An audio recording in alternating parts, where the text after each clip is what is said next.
বাইতুল মুকাররমা জাতীয় মসজিদের উদ্যোগে যে কনফারেন্স হয়, এই কনফারেন্সকে আবার নামকরণ করতে হবে সিরাতুন নবী সম্মেলন। এটাকে নতুন করে নাম দিতে হবে, আবার নতুন করে নাম দিতে হবে। গত 16 বছরের নাম আমরা আর মানি না, মানবো না। 16 বছরে যারা চলে গেছে ওদের নাম থাকবে কেন?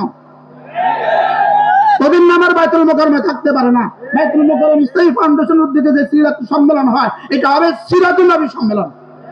আমরা আমাদের শব্দ ফেরত চাই, বলেন। আমরা আমাদের কি চাই বলেন?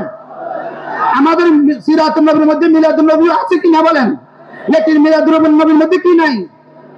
একদিনের ভিতরে 22,000 দিন আছে না নাই? একদিনের মধ্যে 22,000 দিন আছে। 22,000 দিনের মধ্যে একদিন আছে না নাই? আমরা কি সামগ্রিকটা নিব না একটা নিব? তাহলে আমাদের সম্মেলন হবে কি? সিরাতুন নবী সম্মেলন। তাহলে বাইতুল মুকাররমের পাক্ষিক ব্যাপী যে সম্মেলন হয়, এই সম্মেলনের নাম দিতে হবে। আজকে আমাদের এই সম্মেলন থেকে এই আবেদন আসা উচিত,